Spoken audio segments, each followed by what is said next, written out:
Hello my dear students, कैसे हैं dear student आप लोग।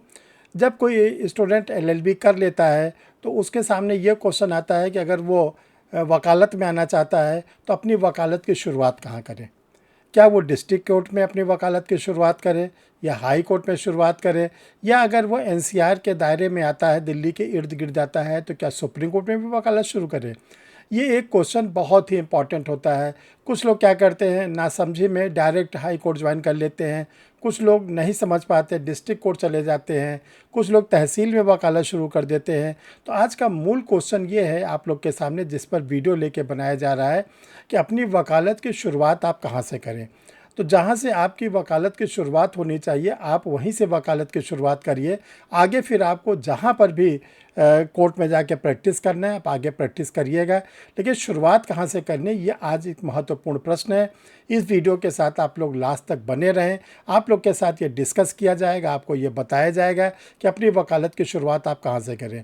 जब आपको ये बेसिक चीज़ क्लियर हो जाएगी फिर इसके बाद आपको वकालत करने में बहुत ज़्यादा सुविधा मिलेगी, बहुत मदद मिलेगी और आप अपनी एडवोकेसी को आगे बढ़ा सकते हैं। Dear student, I am Harsh Bihari Srivastava, law experts, Pariksha refresher, online law classes from Allahabad. जिन लोगों ने परीक्षा रिफ्रेशर के यूट्यूब चैनल को नहीं सब्सक्राइब किया, सब्सक्राइब कर लें, क्योंकि चैनल को एक बार आप सब्सक्राइब कर लेते हैं तो आगे के समय में जो भी वीडियो बनते हैं वो आपके सिस्टम पर उसका इंडिकेशन आना शुरू हो जाता है। आपको ये पता चल जाता है कि परीक्षा रिफ्रेशर लॉ क्लासेस का कोई वीडियो आप लोग के लिए पब्लिश कर दिया गया है। तो डियर स्टूडेंट, आप लोग चैनल को सब्सक्राइब करिए। घर बैठे आप सारी वीडियोज़ को फ्री ऑफ कास्ट देखने के लिए तैयार रहिए। देखिए डियर स्टूडेंट, क्वेश्चन ये उठता है कि वकालत की हम शुरुआत कहाँ से करें। तो आपके सामने तीन ऑप्शन होता है। डिस्ट्रिक्ट कोर्ट होता है, जो आप जिस ज़िले में रहते हैं वहाँ पर जो डिस्ट्रिक्ट कोर्ट होता है, डिस्ट्रिक्ट एंड सेशन जज की जो कोर्ट होती है, उनके सीजीएम वगैरह ढेर सारे कोर्ट्स होती है, वहाँ से करें या हाई कोर्ट से करें या सुप्रीम कोर्ट से करें। तो इसको हम एक शब्द में न बता के बल्कि एनालाइज करते हैं। जब आप एनालाइज कर लेंगे, जब इसका विश्लेषण कर लेंगे, तब आपको बेसिक चीज़ समझ में आ जाएगा, तब आपको क्लियर लग जाएगा कि अब हम वकालत कहाँ से करें। तो चलिए सबसे पहले हम लोग डिस्ट्रिक्ट कोर्ट पर डिस्कस करते हैं। देखिए जो डिस्ट्रिक्ट कोर्ट होता है ये सिविल मैटर की ओरिजिनल कोर्ट होती है। यहाँ पर सिविल जज, जूनियर डिवीज़न, सिविल जज, सीनियर डिवीज़न, एडीजे, डीजे लोग रहते हैं और सबका ओरिजिनल जुरिस्डिक्शंस होता है।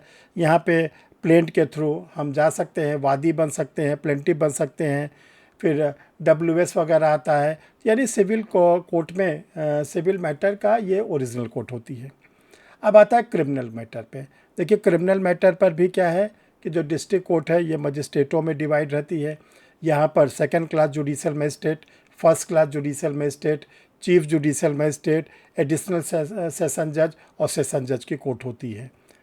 इसके बाद देखिए जो डिस्ट्रिक्ट कोर्ट होती है ट्रायल कोर्ट होती है, चाहे वो सिविल ट्रायल हो चाहे क्रिमिनल ट्रायल हो।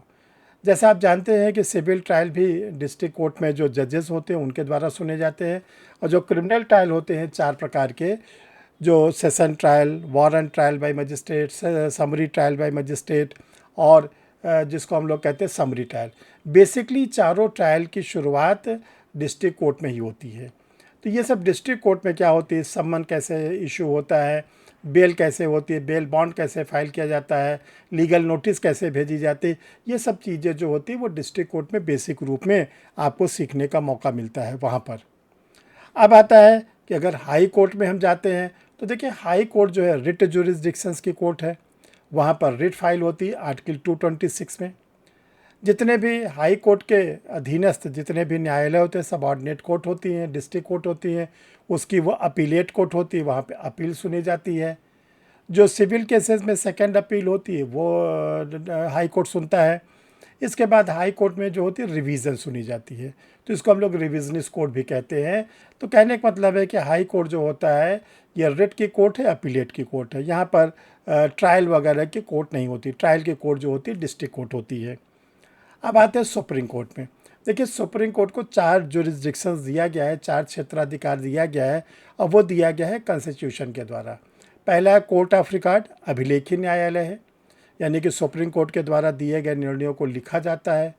जो सुप्रीम कोर्ट के निर्णय को नहीं मानता उसे 6 महीने की जेल या 2 वर्ष 2,000 रुपये का जुर्माना या दोनों का है। इसके बाद सुप्रीम कोर्ट ओरिजिनल कोर्ट है, यानी आर्टिकल 32 में हम सुप्रीम कोर्ट में रिट लेके जा सकते हैं। आर्टिकल 131 में स्टेट के बीच में अगर कोई डिस्प्यूट है तो हम डायरेक्ट सुप्रीम कोर्ट जा सकते हैं। इसके बाद सुप्रीम कोर्ट अपीलेट जुरिस्डिक्शंस रखता है और एडवाइजरी जुरिस्डिक्शंस रखता है, यानी सुप्रीम कोर्ट ट्रायल कोर्ट नहीं है। इतनी बात क्लियर हो गई। अब देखो डियर स्टूडेंट, आपने ये तीनों कोर्ट का जुरिस्डिक्शंस देखा। अब ये क्वेश्चन ये उठता है कि अगर आप डायरेक्ट हाई कोर्ट जाते हैं तो आपको ट्रायल की तो कोई जानकारी नहीं रहेगी, आपको लीगल नोटिस की कोई जानकारी नहीं रहेगी, आपको ये मालूम नहीं रहेगा कि सम्मन कैसे भेजा जाता है, BW कैसे जारी होता है, तो जो CPC के केसेस में कमीशन जारी होता है वो आपको नहीं मालूम रहेगा, इंटरमीडिएट सूट के बारे में जानकारी नहीं रहेगी। तो अब प्रॉब्लम ये होती है कि अगर आपको बेसिक जानकारी नहीं है तो आपके सामने अगर कोई अपील आती है, आप अपील हाई कोर्ट जाते हैं, कोई रिट फाइल करना है, कोई अपील फाइल करना है, आपको बेसिक चीज़ नहीं मालूम है। ट्रायल कोर्ट के जजमेंट के अगेंस्ट अपील आती है, आप ट्रायल कोर्ट के बारे में कुछ जानते ही नहीं। तो देखिए, जो कंक्लूज़न ये है कि अपनी वकालत की शुरुआत आप जो करें वो पहले तो डिस्ट्रिक्ट कोर्ट में करें। देखिए, डिस्ट्रिक्ट कोर्ट में सारी चीज़ों की बेसिक जानकारी आपको मिलती है, जितने भी लॉ की बेसिक जानकारी है सब डिस्ट्रिक्ट कोर्ट मिलती है। तो हमारा तो आप लोग से ये कहना है कि आप एडवोकेसी में आना चाहते हैं तो कम से कम 6 महीने, कम से कम 6 महीने और 1 साल के बीच में आप डिस्ट्रिक्ट कोर्ट जाएं। डिस्ट्रिक्ट कोर्ट में आप सिविल केसेस को देखें, क्रिमिनल केसेस को देखें, बेल कैसे होती है, बेल बॉन्ड कैसे फाइल होता है, ट्रायल कैसे चलती है, क्रॉस एग्जामिनेशन कैसे होता है, लीगल नोटिस कैसे भेजी जाती है। ये जितनी बेसिक चीज़ें हैं आप कम से कम 6 महीने से 1 साल के बीच में वहाँ सीखिए। सीखने के बाद अगर आपका मन करता है कि हम डिस्ट्रिक्ट कोर्ट में प्रैक्टिस करेंगे तो आप कंटिन्यू करिए, कोई दिक्कत नहीं।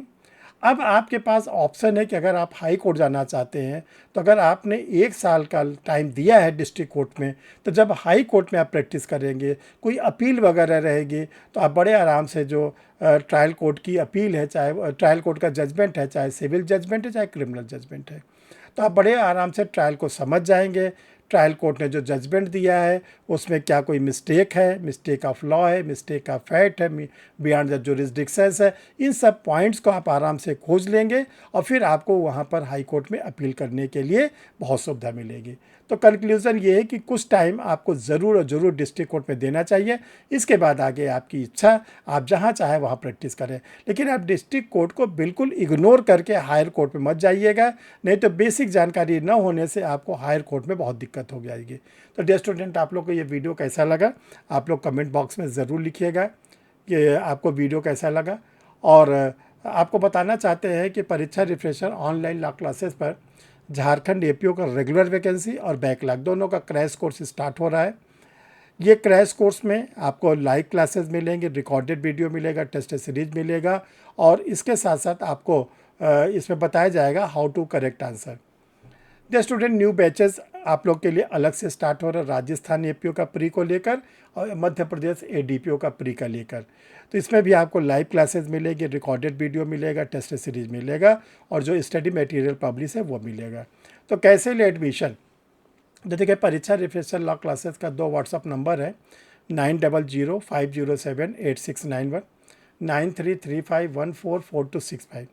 इन दोनों व्हाट्सअप नंबर में से किसी पर भी आप अपना मैसेज छोड़ देंगे, लिख देंगे कि हमें जो है राजस्थान का ADPO की क्लास लेनी है, मध्य प्रदेश ADPO की क्लास लेनी है या हमको क्रैश कोर्स ज्वाइन करना है। आप मैसेज छोड़ देंगे, फिर आगे की प्रोसीडिंग आपको बताई जाएगी। आगे के प्रोसीडिंग को आप फुलफ़िल कर लीजिएगा। इसके बाद आपको बैच में जोड़ लिया जाएगा। क्लास गूगल मीट पे चलती है। जिस बैच में आप जोड़े जाएंगे वहीं पर आपको लिंक मिलेगी और रिकॉर्डेड वीडियो भी वहाँ पर मिलेगा। तो जल्दी करिए, तेज़ी करिए, आप लोग क्लासेस से जुड़ें और जो इस समय बम्पर वैकेंसी APOs की आई हुई है उसका फ़ायदा उठाएं। थैंक यू डियर स्टूडेंट, फिर मिलते हैं हम लोग किसी नए टॉपिक के साथ। थैंक